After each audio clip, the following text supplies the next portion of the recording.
Allora Mimmo se ne va, successivamente Nicola Maugi ha rincontrato Ercolano e lei dice appunto che era venuto Mimmo Longo per questa estorsione così così, e Aldo Ercolano le conferma no, dice siamo noi, dice ma come io le ho detto di niente, che non lo so, dice ora non so dove trovare il Mimmo, come faccio? Dice vai a dirlo a Gaetano Lautani, così che sarà per Gaetano Lautani a provvedere a farglielo sapere che siamo noi. Ah, dice va bene. Allora glielo fa sapere a Gaetano Lautani. Gaetano Lautani, dopo qualche giorno, 2 giorni, le manda a un ragazzo per dirle che questa estorsione... Manda un ragazzo dove? A casa di Mimmo Longo, sì. Per dirle che questa estorsione la stavano per fare i Santa Paola e dicendogli ma te chi ti ci porta a zona industriale? E quello mi dice ma come chi mi ci porta? Quello è un mio amico. E che c'è anche qua il selezionamento dei terreni? Dice comunque, dice, guarda, dice che stanno semplicemente facendo un'altra telefonata domani, digli che non si preoccupano, dice, perché dice in effetti dice opera sua, opera loro, dice comunque dice vedo un po' di lasciargliela questa estorsione allora ai Santa Paola. Mimmo dice ma scusa perché devo lasciarle questa estorsione ai Santa Paola se quello è un mio amico? E dai e lascia perdere, teniamoci buoni. Gaetano Lautani. Va bene, Tano le dice di fare solo semplicemente una telefonata, va bene, guarda io ce lo sto andando a dire così che magari se domani ci arriva questa telefonata non si preoccupano. Invece da telefonata il giorno dopo ci è dato un comando di 3-4 persone là dentro la scacca e gli uffici e ha rotto tutto, ci ha rotto macchine da scrivere, computer e tutto, hanno dato là legnate, botte, diciamo una forma di... Le hanno picchiati in pratica a questa gente. Ma questo comando era formato da chi? Da gente dei Santa Paola. Allora a quel punto il Mimmo Longo ha chiamato a riunione, diciamo, tutti quelli facenti capo a Isciuto, ha spiegato questa situazione. A questo punto è andato nell'ufficio di Nicola Maugieri. Chi c'è andato? Mi scusi se... C'è andato Nino Dorise, Domenico Longo, Giuseppe Babbagallo, Giuseppe Nicotra, Paolo Isaia, Salvatore Romano, insomma erano una decina. Entrano all'interno dell'ufficio di Nicola Maugieri e direttamente le dicono che se non ci levano mano da questa estorsione, se vogliono la guerra, che guerra sia. Questo chi è che lo dice? Glielo dice Domenico Longo a Nicola Maugieri. Sì. Questo praticamente, questo discorso è circa, siamo nel mese di maggio del 92, più o meno, giorno più, giorno meno. Mese di maggio. Dopo alcuni giorni io vengo scarcerato e allora mi mettono a corrente di questa situazione. Essendo che c'era Mimmo Longo, Nino Dorisi, io ho detto ma scusa, ma perché avete fatto questa cosa? Ma vi rendete conto di quello che avete fatto? Ma come mai? Perché c'è sta situazione? C'è sta cosa, ho detto che non mi sta bene, non la vedo chiara, non mi pare tanto che Aldo Ercolano avrebbe fatto una cosa del genere, perché abbiamo avuto sempre, diciamo, un buon rapporto, soprattutto per queste cose ce le siamo sempre interscambiate, come per esempio il bar de Parisi. In buon accordo, perché siete arrivati a questo? E detto, e Tano cosa ha fatto? Niente. Dice no, dice addirittura, dice Tano ci ha detto che se noi continuiamo così e se facciamo cose di nostra iniziativa senza che a lui lo informiamo, ci molla. Ah sì, ha detto questo, allora già si è sistemato tutto quei Lautani. Ti combinava tragedia a Mimmo sta morendo.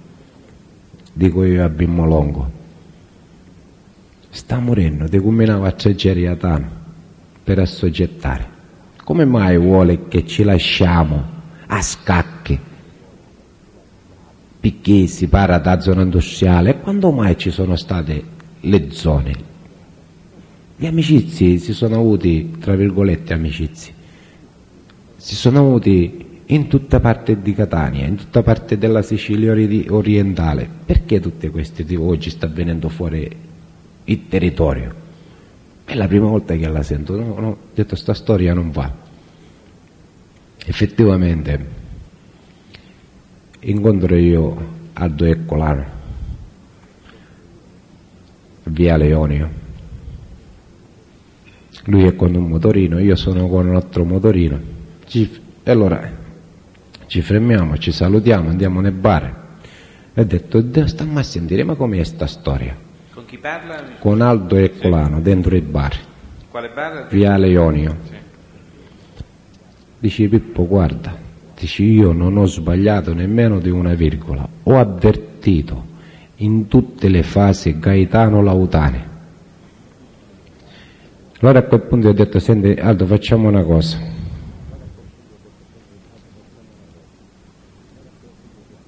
Fai finta che io mi sono ubriacato, sono diventato per un attimo pazzo e che nell'ufficio di Nicola ci sono andato io. Digli che mi deve scusare a me. Fai finta che l'ho fatto io come se fossi un bambino, come se fossi ubriaco. Non la tenete minimamente in considerazione. Me la fai questa promessa che non la tieni in considerazione, ma che ti prometto che mi impegno io a questa cosa a risolvertela nel modo più assoluto e quanto più presto è possibile. E lui mi dice, si è messo a ridere, mi guarda e mi dice, se dici sempre il solito filosofo, riesci, dici le cose brutte a farle diventare belle. Ho detto no, lasciali perdere, sono ragazzi che non hanno mai capito nulla e si vedono oggi magari un po' chissà che cosa e si credono che il mondo è suo e non sanno la tua forza.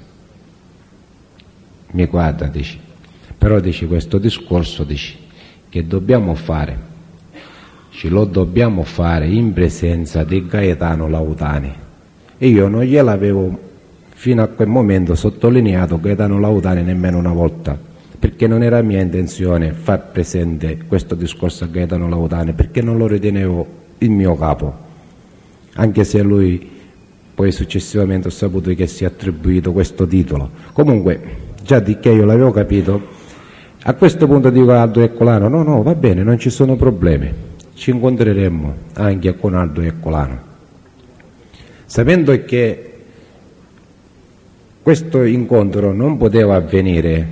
Chi lo sapeva? Io. Sì.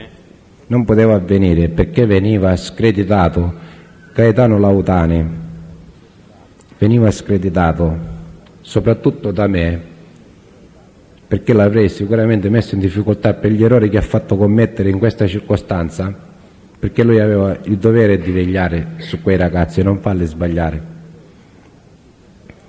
Allora sto dicendo a Mimmo Longo, fai una cosa, Patte, prenditi una vacanza, che questa cosa la risolvo io.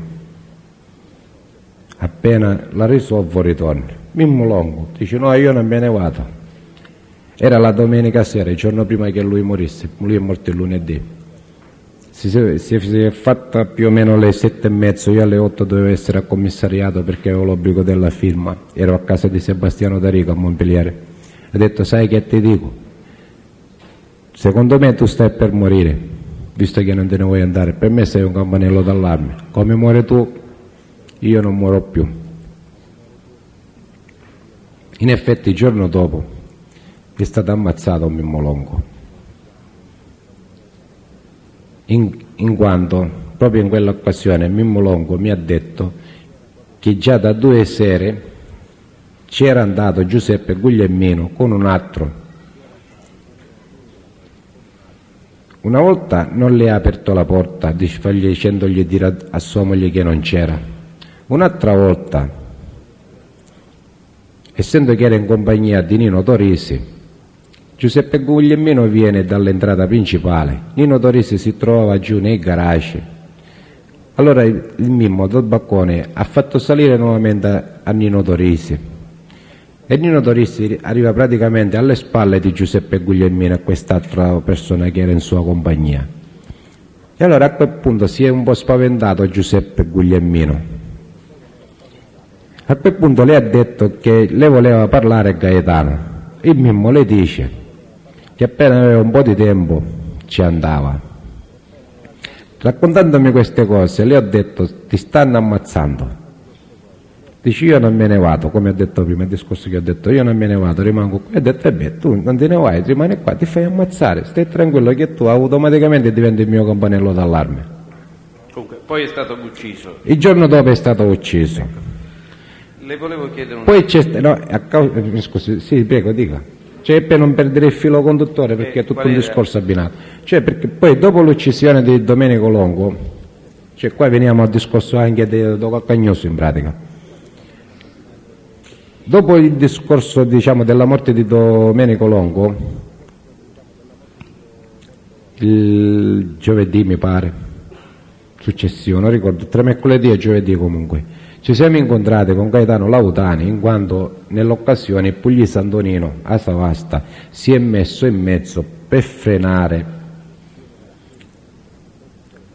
perché si aspettavano, diciamo, la nostra risposta, la nostra ripercussione per la morte di Domenico Longo. Allora il Puglisi Antonino si è messo in mezzo. A quel punto ho capito che Puglisi Antonino si era assoggettato anche lui alla volontà di Gaetano Lautani. Di già l'avevo capito precedentemente quando mi ha detto che Gaetano Lautani le disse: se ti incontro qua a Cagnoso, fermati e ti piglio caffè, non ci sono problemi. E io le dissi a Nino Puglisi: e tu ti fidi?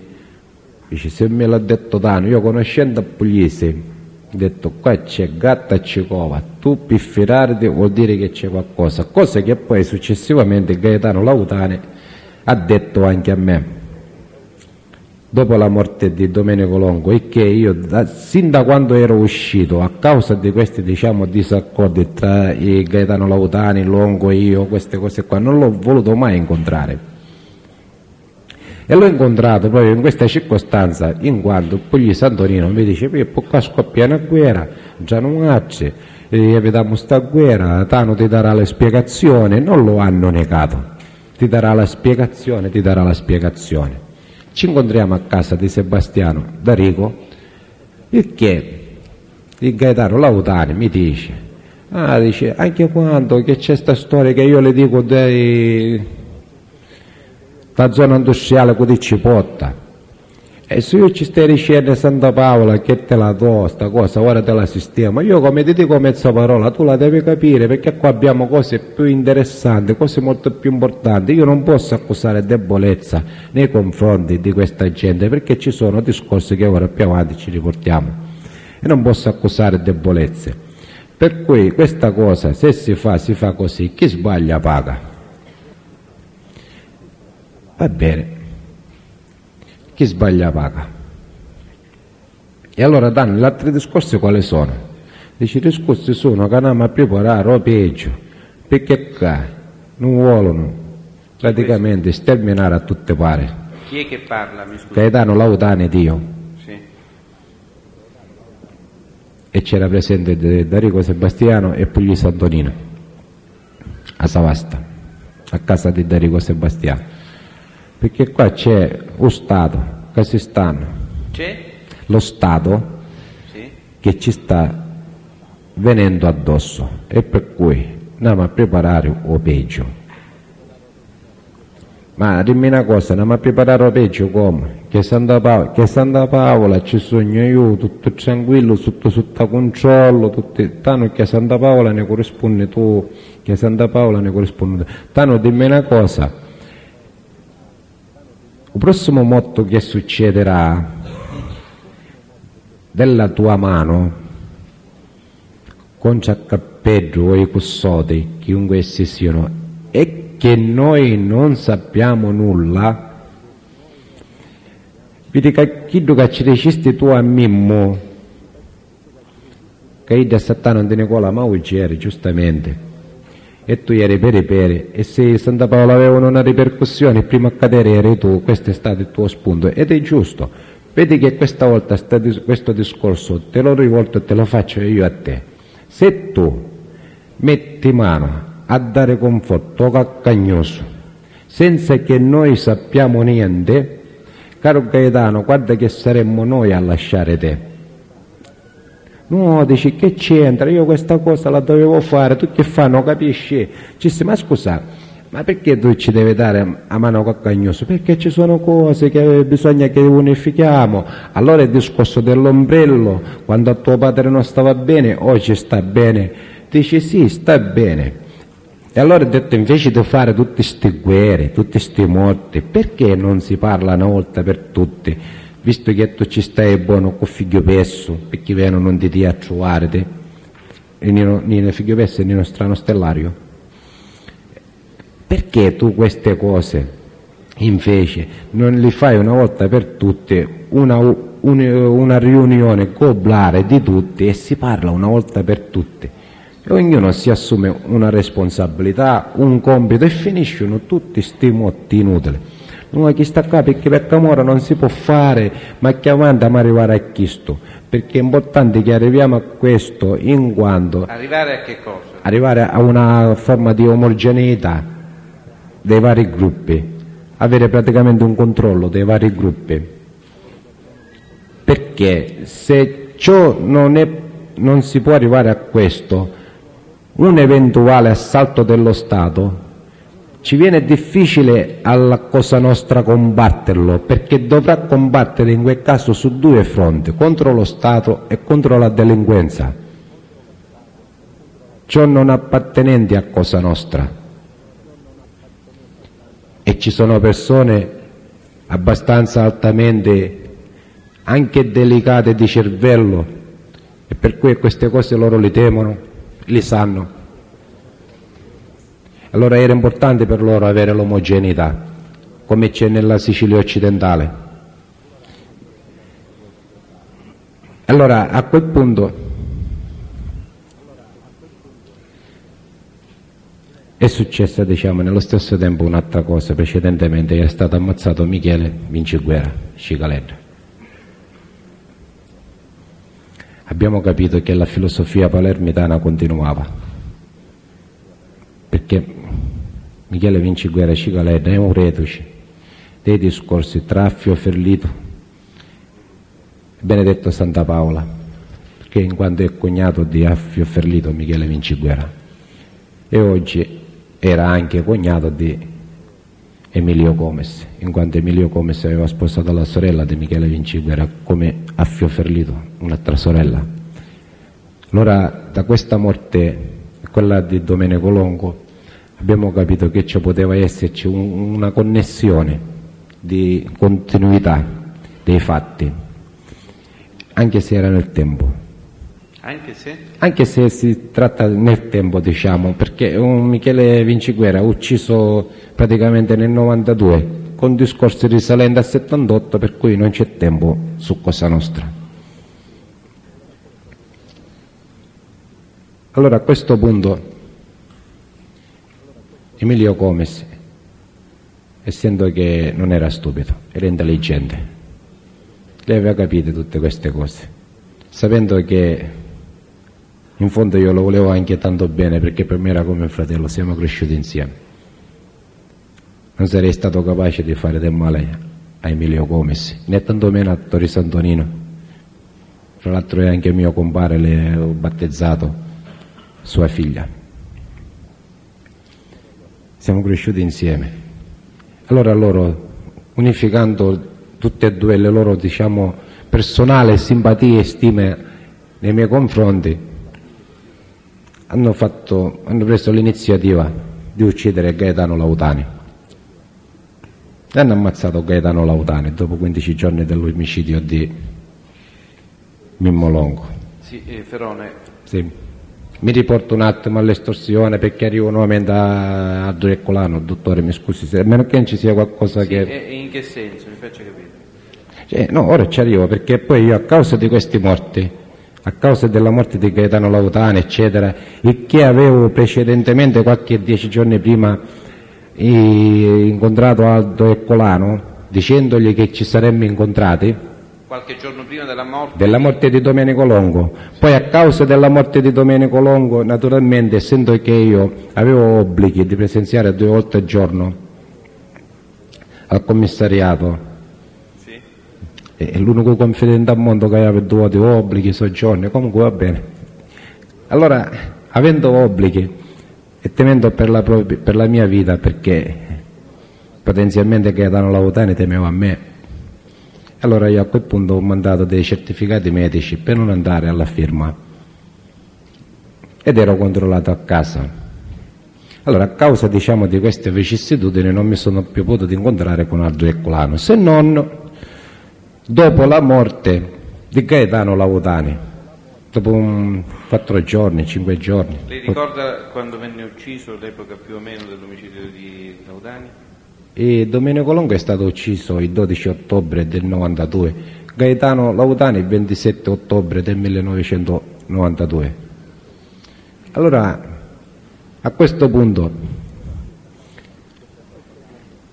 io parlando con Giuseppe Babbagallo, Emilio Comes, dico: stammi a sentire, va bene, l'avete fatto, ma più è successo, o quello che viene ci prendiamo.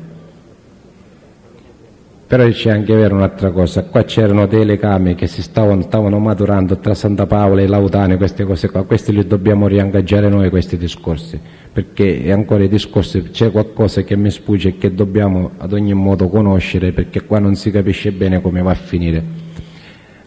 C'è il modo per poter riagganciare tutti questi discorsi, eccetera.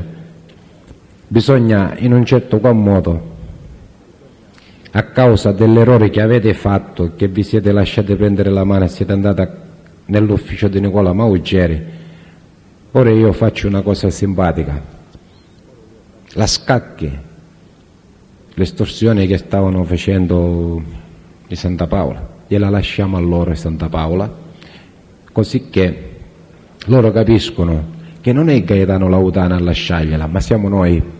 Il che, se loro devono trattare eventualmente un qualche discorso, devono trattare con noi, non con i Lautani. Allora dico a Marino Matteo un giorno di andare da Aldo Ercolano e venire a casa mia. In effetti sono venuti tutti e 2 a casa mia. Chi? Marino Matteo e Aldo Ercolano. Siamo nel mese di novembre, fine ottobre, 3-4 giorni più o meno così. E nella circostanza sto dicendo a Aldo Ercolano: Aldo, stiamo a sentire, guarda che per la Scacchi sbrigatevela da voi, a noi non ci interessa, anzi, se avete di bisogno a livello di qualcosa che voi non potete arrivare, volete presentato qualcuno che noi ve lo possiamo presentare, guarda che siamo a disposizione. Ti raccomando, una sola persona, Benito Santamaria, che lavora all'interno con dei camion, di rispettarlo, in quanto anche loro avevano qualche amico lì all'interno che facesse dei viaggi, lavorasse anche con questa Scacchi. Dice: va bene. Poi ti ho detto: ti voglio dire un'altra cosa, è stato ucciso Michele Vinciguerra, guarda che Michele Vinciguerra a noi, perché è stato ucciso, come è stato ucciso, il motivo non ci interessa più, però vedi che all'interno del cortile di Salvatore Amato venne fuori la voce che in questa famiglia ne era rimasto ancora uno da uccidere. Guarda che quell'unico che è rimasto è Emilio Comes. Aldo, Emilio Comes non si tocca per nessunissima ragione al mondo, non si tocca.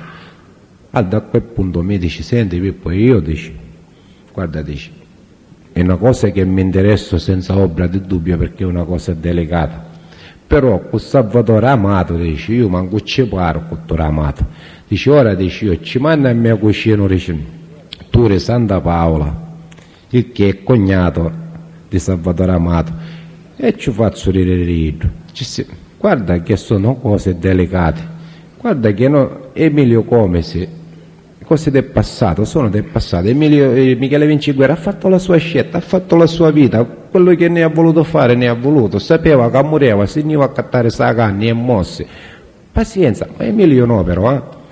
No, dice Pippo, non ci sono problemi su questo.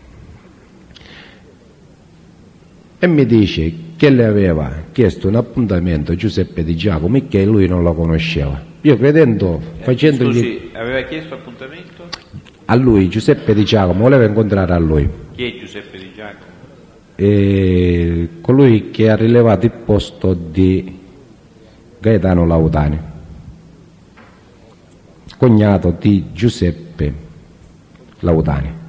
Scusi, quando ritiene come ministero facciamo pausa? Sì, magari facciamo finire questo episodio. Dico quando Sì, ritiene. sì. E allora lui dice, posso continuare? Sì, sì. Lui mi dice che Giuseppe Di Giacomo le aveva chiesto un incontro, ma che non lo conosceva. Non conosceva chi? Aldo Eccolana Giuseppe Di Giacomo. Sì. Io credergli di averci creduto, ma in effetti sapevo che si conoscevano bene, ho detto, beh, su questo non ci sono problemi, ti faccio incontrare io. Perché diceva... Sì, ci faccia capire, era Aldo Ercolano che le diceva, simulava di non conoscerlo o Sì, era sì. Di Giacomo? No. Aldo Ercolano in questa circostanza della venuta a casa mia, dopo la morte di Gaetano Laudani, e che abbiamo parlato anche della morte di Gaetano Laudani, dicendomi, Pippo, ma questa storia di Tano, ho detto, senti, guardate, non lo so, ora stiamo vedendo. Comunque ho detto, cioè io praticamente dandogli a lui la scacchi, la cosiddetta l'estorsione che stavano per farle, quella che in pratica è nata, diciamo, quell'equivoco che ha creato Gaetano Laudani tra Domenico Longo e Nicola Maugeri, in pratica, diciamo. Io dandogli a lui la scacchi non ti sto dicendo che praticamente è opera nostra su Gaetano Laudani, però ti sto dicendo statene tranquillo, va, non ti creare questi problemi, voi siete totalmente insospettati. Già praticamente faccio capire che io so da dove arriva la mano, perché non è detto che te lo devo dire, non è giusto che te lo dico fra l'altro.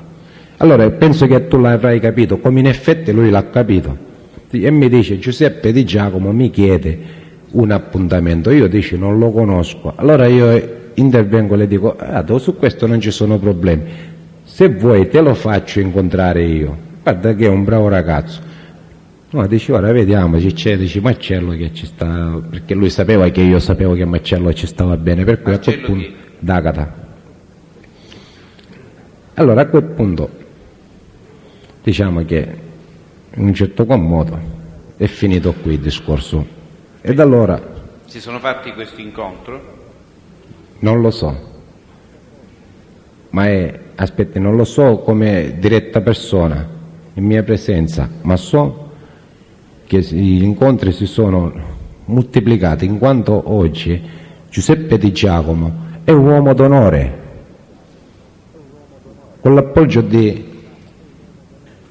Marcello D'Agata.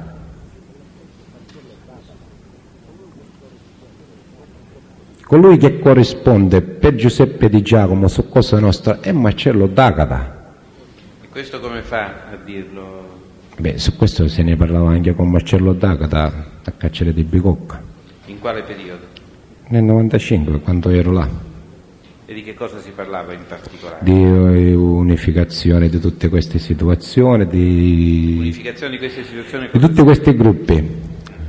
E io dicevo sempre che ad ogni modo, ma Marcello, ma i Laudani sono controllabili? E lui mi diceva sicuro, perché Giuseppe Di Giacomo mi ha garantito che si dissocia eventualmente che loro fanno cose di testa sua, perché i Laudani sono incontrollabili.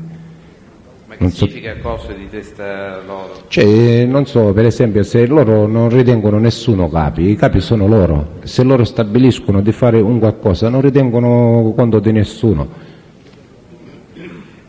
Possiamo fare la pausa? 15 minuti di pausa, per favore. Sì.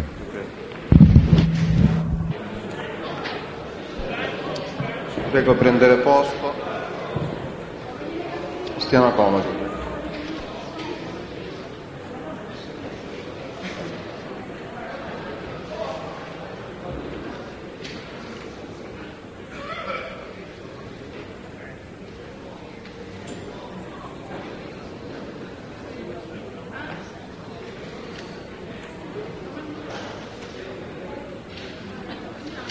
Possiamo introdurre il signor Ferone? Si accomodi. Se vuole dare atto che ha fatto il suo ingresso in quest'Aula il detenuto Gianfrancesco Carmelo, che è stato tradotto da scuola. Quindi diamo atto che è stato tradotto in aula l'imputato Sant'Onofrio Carmelo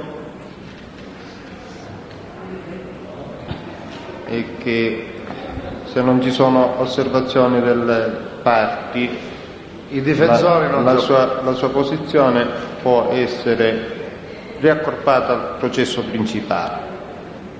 Allora si dispone la unione degli atti relativi agli atti stralciati relativi all'imputato Sant'Onofrio Carmelo al processo principale. Dopodiché si accomodi il signor Ferone.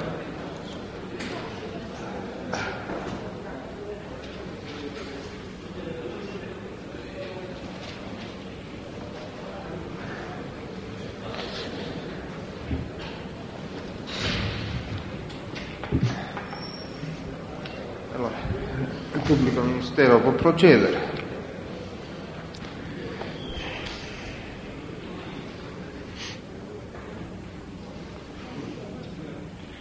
Signor Ferone, lei ha parlato di D'Arrigo Sebastiano. Può dire a che gruppo apparteneva il D'Arrigo o appartiene il D'Arrigo? No, è deceduto, è stato ucciso. Sa quando è stato ucciso il D'Arrigo? Nel 93. E a quale gruppo apparteneva il D'Arrigo? Al nostro Sciuto. Un po' più forte, però. Sciuto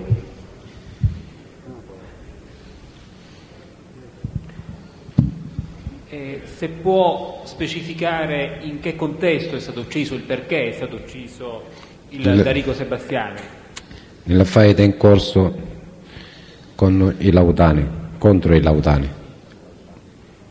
È stato ucciso ad opera dei lautani. Nel 93 nella sua abitazione a Montpellier, Mascalucia, Catania.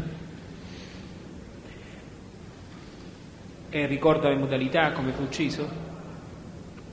Le hanno sfondato la porta con una motopala e le hanno sparato con dei fucilati, facendo osservare la figlia adottiva, tenendola in ostaggio. E lei le notizie, queste notizie come le conosce? E le ha poi raccontate la moglie. Lei ha indicato anche strano stellario. Sì. Può specificare o ricordare, se l'ha già detto, a quale gruppo apparteneva lo strano stellario? Da sempre a Salvatore Pillera, mente pensante ed operante per conto di Salvatore Pillera.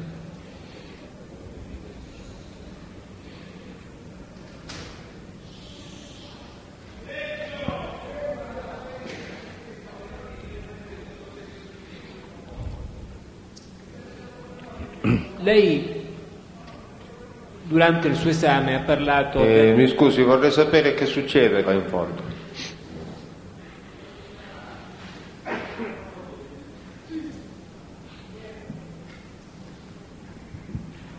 Può proseguire. Durante il suo esame, signor Ferone, lei ha menzionato il Bar de Paris, così ha detto. Sì. Può specificare a cosa si riferisse in particolare? Ci posso anche sintetizzare perché è un discorso lungo. chiaramente... C'è, però naturalmente toccando diciamo, i punti più focali che potrebbero riguardare. Il Café de Paris è stato diciamo, sottomesso da parte nostra, in particolar modo da me, personalmente, direttamente da me, ma per una questione che alla base diciamo, c'è tutto un discorso. C'è un mio parente al bar Puccini del Corso Sicilia, di cui era in società con un'altra persona. Questa persona è fallita ed è stata messa diciamo, al bando questo 50% del socio. I proprietari del Café de Paris, non so con quale stratagemma, erano riusciti ad impossessarsi del 50% del bar Puccini. Sto parlando del bar Puccini, Corso Sicilia. In che epoca siamo? 89 più o meno, cose del genere, credo. 89, e sì. I proprietari del bar de Paris chi erano?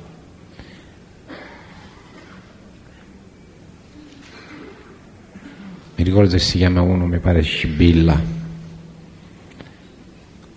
e un altro era nipote di Sebastiano Iano Fratello, Sebastiano Cavallaro. Era nipote. Era nipote Sebastiano Cavallaro, Iano Fratello, e che con i soldi di Sebastiano Cavallaro hanno rilevato questi bar, il bar de Paris, un altro nipote ha rilevato il bar Ernesto, erano in possesso anche del bar Italia, del Corso Italia, altri bar La Bussola di Via Etnea, cioè tutte diciamo nel contesto della famiglia di Sebastiano Cavallaro, il fratello, detto fratello. Allora quando, come stavo dicendo, viene messo diciamo, al bando il 50% del socio di questo mio parente, non so con quale stratagemma sono riusciti diciamo, questi del bar de Paris a vincere diciamo, questa asta. Questo mio parente ha impugnato l'ordinanza in quanto proprietario dell'altro 50% aveva diritto ad essere messo in conoscenza. Comunque c'è stato diciamo, un difetto di procedura. A questo punto loro, vedendosi spumare l'affare, fanno intervenire Saretto Cavallaro presso questo mio parente, non sapendo Saretto Cavallaro che era questo qua un mio parente. Gli chiede Cavallaro, chiedo scusa, Rosario, Cavallaro Rosario, figlio di Sebastiano Cavallaro, già è deceduto Sebastiano Cavallaro. Il Rosario Cavallaro può specificare a quale gruppo sei? Al nostro, Sciuto. Sì. Interpella questo mio parente e le dice che i suoi parenti, i suoi cugini avevano avuto delle spese 20-30 milioni e che se lui le dava questi soldi loro si sarebbero ritirati da quest'asta del 50% del socio di questo mio parente. A questo mio parente, intuendo che si stesse trattando praticamente in pratica di una forma di cosiddetta una chiamata dei soldi, qualcosa del genere, dice va bene, dice ora dice io parlo un po' dice con un mio amico, è venuto da me e me ne ha parlato. Allora a questo punto io ho detto lascia stare, non dagli niente, ora ci penso io. Ho chiamato Saretto Cavallaro dicendogli digli ai tuoi cugini che non ci passano più nemmeno della strada del Corso Sicilia e fatela finita qua. Anzi, mentre che siamo a questo punto, visto che tutti questi bar li state prendendo con una forma, come si suol dire, di mafia, perché è mafia questa, fai una cosa, ci dici che pigliano 20 milioni all'anno dei bari caiano e ne portano in quanto avevamo una guerra in corso e andiamo a sovvenzionare. Visto che fanno i mafiosi ai nostri spalle e tu ti presenti per di più, poi a riscuotere che cristiani e ci fai chiamate dei soldi, ti raccomando, porta i soldi perché allora ti faccio chiudere tutti questi bar dietro la cucina. I 20 milioni devono essere annuali? Annuale, sì. Poi sono intervenuto Sebastiano Tomaselle, suo cugino, dice: sai Pippo, lascia perdere, non lascia perdere tutte queste situazioni qua. Ho detto: ma scusi, ma loro non stanno a disposizione di niente, qua c'era sempre, diciamo, in un certo qual modo, noi siamo sempre corsi per loro, in quanto avevano anche il bar di piazza Umberto, via Umberto, e che si bar di Paola, di cui dava lo stipendio ai cursori, e ci siamo prodigati per non fargli dare questo, tra virgolette, stipendio, pizzo. Ci abbiamo fatto togliere anche questo pizzo, tutte queste situazioni qua, e non ci vengono mai incontro di nulla. Allora lasciamo perdere questo discorso, dici dai fallo per me, mia zia è venuta piangendo, Sebastiano Tomaselli, lasciali perdere, fallo per me, fammi questo fuori, vabbè lasciamo perdere. Dopodiché si è venuto a verificare, dici se abbiamo dei bisogni sono a disposizione, eccetera, tutte queste cose. Si è venuto a verificare che ci servivano qualche 100 milioni. Allora ho detto: fai una cosa, vai da zia Razia. Zia Razia sarebbe la moglie di... A chi servivano i 100 milioni? A noi, sì. come gruppo, come squadra, perché c'era da comprare una partita di armi. Allora, andiamo da Zarazia e diciamo se ce li prestano, che poi li ritorniamo nuovamente. La zia Razia... Zarazia sarebbe la moglie di Sebastiano Cavallaro, praticamente la zia di tutti questi, diciamo, persone che hanno sti bar tipo il bar de Paris, questi bar di cui ho già menzionato. Ce n'è ancora qualcuno che ora non mi sovviene. Comunque ci fanno negativa di questi soldi.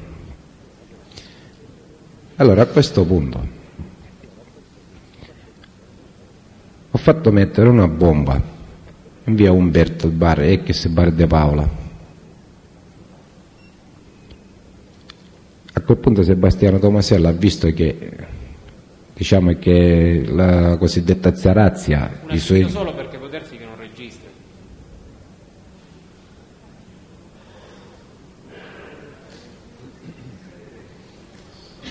Mi dicono che continua la registrazione, possiamo continuare così se il Presidente ritiene. Sì, può continuare. Lo stesso Sebastiano Tomaselli si rende conto che questa zia Razia, diciamo, che simpatizzava anche lei per di più insieme, diciamo, con i suoi nipoti, i suoi figli, con di più per Salvatore Pillera. Ci arrivavano queste notizie, allora ho detto vabbè, a questo punto allora mettiamo sta bomba così che una volta per tutte questa Zarazia, questi sono i puti, la facciamo finita. In effetti mettiamo la bomba e chiedo io 20 milioni al bar, nuovamente al bar de Paris. Uno dei soci del bar de Paris è compagno di scuola di Aldo Ercolano.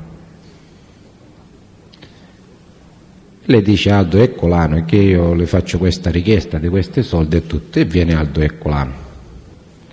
Dice: sai Pippo, è un mio amico, stiamo a scuola insieme, però niente di più. Siamo anche sempre nell'89? No, siamo già sul 90 più o meno, in quel periodo là. Sì. Cioè, a causa di tutte queste, diciamo, vicissitudini che poi si sono protratte nel tempo, no? Allora a questo punto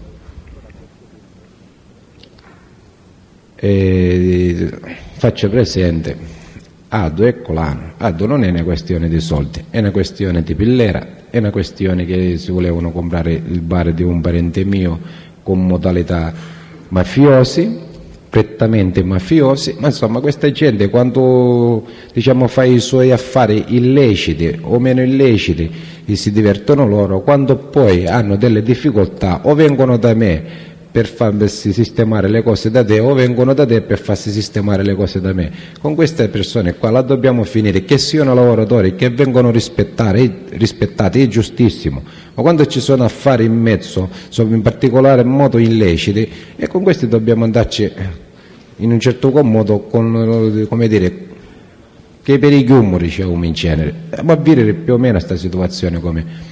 Dice allora che facciamo? Non annunciamo, ci paramo, falli venire che ci paramo. E ci sono andato io, Sebastiano Tomaselle, Antonino De Luca, ed è venuto Carletto Campanella, Aldo Eccolano e questi proprietari del Bar de Paris. Dove è avvenuto l'incontro? All'Hotel Nettuno. All'Hotel Nettuno. Sì. Allora, Aldo Eccolano, sentendo diciamo le mie ragioni, e l'ha detto lui stesso, no guarda, qua siamo dinanzi a dei fatti a cui io non posso aprire nemmeno la bocca, per cui devi parlare tu con loro. Avevo chiesto inizialmente, come dire, 100 milioni, poi 50, poi 30, poi Aldo dice facciamo una cosa, viene da 20, dici la chiudiamo qua sta cosa, va bene, chiudiamola qua per 20.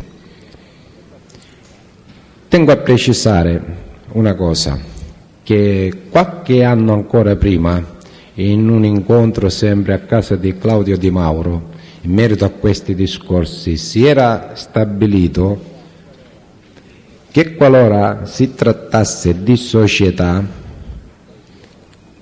qualsiasi attività che era sottoposta al pagamento del cosiddetto pizzo, una volta che qualcuno, componente di una squadra, entrava in società, bisognava togliere sto pizzo. E i discorsi attenevano in genere alle attività estorsive? Certo. Ecco, erano discorsi in generale fatti, sì, accordi in merito alle attività? Accordi su tutto, cioè praticamente se io per esempio mi metto in società in un bar, in una rivendita qualsiasi, che il proprietario a sua volta era sottoposto diciamo a condizionamento del cosiddetto pizzo da parte di un gruppo, a quel punto veniva diciamo abolito questo pizzo, non lo pagava più. Altrettanto facevamo noi, come nella fattispecie si è verificato con il Bar de Paris. Ed è successo che dopo 4 mesi, qualcosa del genere, più o meno, non mi ricordo il periodo, 6 mesi, 7 mesi di questi discorsi, affrontato lì all'Hotel Nettuno. Siamo sempre nel 90? No, ora sono passato nel 91, cioè, perché in quel periodo io ero latitante, per questo lo ricordo. Quindi dopo 6-7 mesi dall'incontro all'Hotel Nettuno? Di questi discorsi, sì. Un giorno viene Aldo Eccolano a incontrarmi, insieme con Carletto e Marcello D'Agata, il che mi dice che stava per iniziare una trattativa, lui, Marcello D'Agata,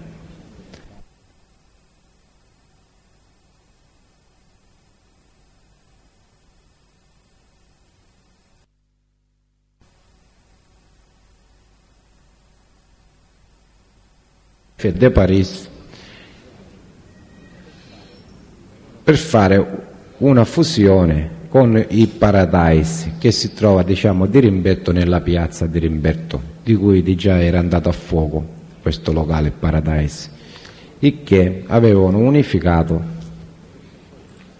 questa società insieme a De Paris. Dici, però dici, guarda che ancora sono trattative. Allora io dico, guarda, se l'affare lo concludete, per noi problemi non ce n'è.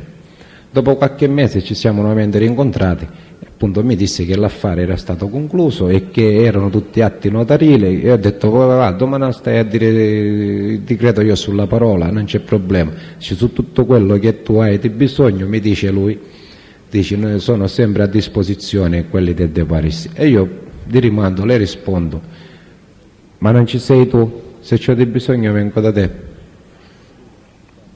Ed diciamo finita qui questa storia del De Parisi, che ci abbiamo tolto, diciamo, questo stipendio, in quanto era entrata in società De Parisi insieme a Paradise. E quindi si è concluso questo discorso nel 91, la società si ebbe nel 91? Sì, io questo discorso l'ho affrontato, diciamo, l'ultima volta che ho affrontato questo discorso con Aldo Ercolano è stato nel 91. Lei ha citato il Paradise, Ferone. Sì. Ma il Paradise esattamente a chi apparteneva? Aldo Ercolano, Carletto Campanella e Marcello D'Agata. Che poi avessero dei prestanomi, questo qui io non lo so.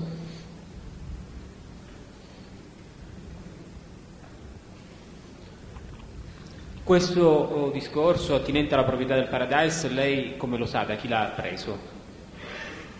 Non l'ho capita la domanda, mi scusi. Che Carletto Campanella, Aldo Ercolano e D'Agata fossero proprietari effettivi del Paradise, da chi l'ha preso?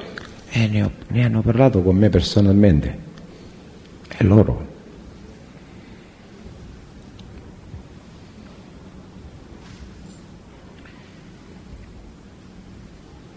Lei ha indicato l'Hotel Nettuno come luogo di incontro. Sì. Poi ha parlato di un incontro successivo, dopo con Aldo Ercolano e il Campanella. Sì. E quest'altro incontro dove è avvenuto? Durante che io ero latitante, questo Sì, qui. sì, durante la sua latitanza. E là dove io venne arrestato. E cioè, se lo può specificare alla Corte? Santa Tecla. A Santa Tecla. Poi nel 15 luglio del 91 venne arrestato. Era capitato altre volte di fare degli incontri con l'Ercolano ed altri presso l'Hotel Nettuno?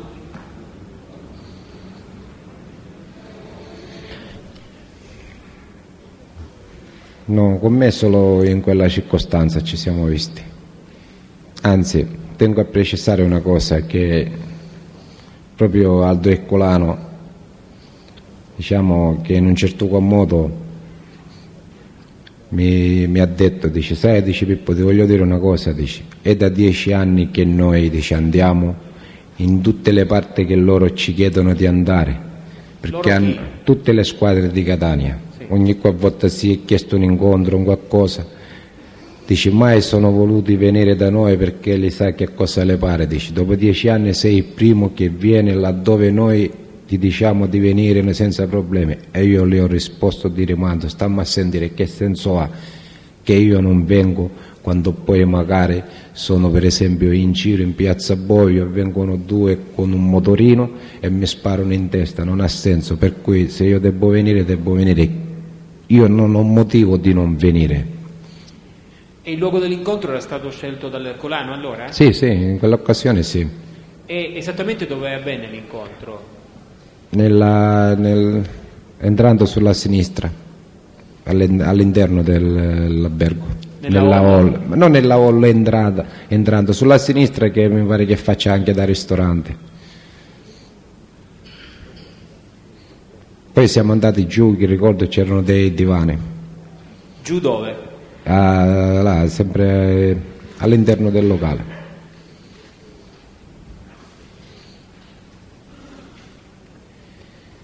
Signor Ferone, quali erano le attività illecite di cui si occupava il gruppo in cui lei era inserito?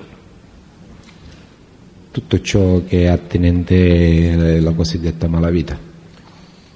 Se lo può specificare, che tipo di reati venivano generalmente posti in essere dalla sua organizzazione? Rapine, estorsione, droga. Omicidi? Nel contesto delle faide, sì. Ha detto droga. Sì. Voi disponevate di canali particolari per quanto concerneva sì. La sostanza stupefacente? Sì. Li può specificare alla Corte? Avevamo... Innanzitutto, da che periodo il vostro gruppo cominciò a trattare la sostanza stupefacente? Da quando iniziò la scissione da pillera cappello asciutto, diciamo, che in pratica diciamo che mi sono in un certo modo interessato in prima persona in queste E cose quindi in qua. che anno siamo, se lo può specificare o ricordare? L'inizio, fine 88. Fine 88. Sì. Per quanto riguarda il canale era Aldo Cavallaro, fratello di Nunzio Cavallaro, la faceva arrivare direttamente dal Perù, Che tipo di sostanza era? cocaina. Era l'unico canale di rifornimento questo? Il nostro? Sì. In quel periodo sì. Successivamente avete avuto altri canali di rifornimento?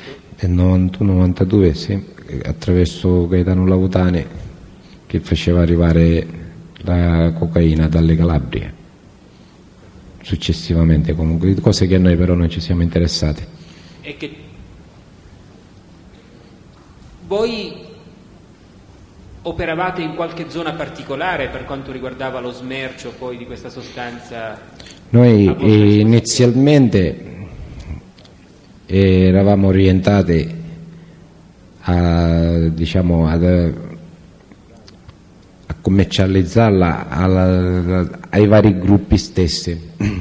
Gruppi stessi? Cioè, la davamo ai custodi, ce ne richiedevano mezzo chilo, un chilo gliela davamo, una volta gliel'ho portata io, fra l'altro, a Claudio Di Mauro perché gliene serviva mezzo chilo a Carletto Campanella. Esistevano più gruppi sul territorio, così come lei ha specificato durante il suo esame. Per quanto riguardava l'affare degli stupefacenti, vi era un criterio, veniva trattato anche da altri gruppi il settore degli stupefacenti e Sì. eventualmente, se ve n'era, quale criterio veniva seguito per ripartirsi il mercato? No, il criterio diciamo che alla base era che se il cosiddetto gruppo squadra, come si vuole chiamare, si chiama, ce l'avesse, avevano l'obbligo prima di smerciare quella della squadra, poi magari se non c'era si rifornivano in altre squadre all'infuori del clan Santa Paola. Cosa vuol dire all'infuori del clan Santa Paola? Non ammetteva questa regola, trattavano solo quella del loro gruppo, della loro squadra. E lei questo come lo sa, Ferone? Un giorno ho dato mezzo chilo di cocaina, un certo Pericone Carmelo. In che anno siamo?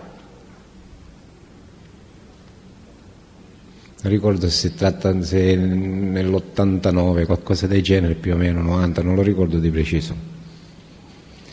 E un altro ragazzo, mi pare si chiamasse Cirincione, comunque questo ragazzo aveva una pizzeria a Piano Tavola.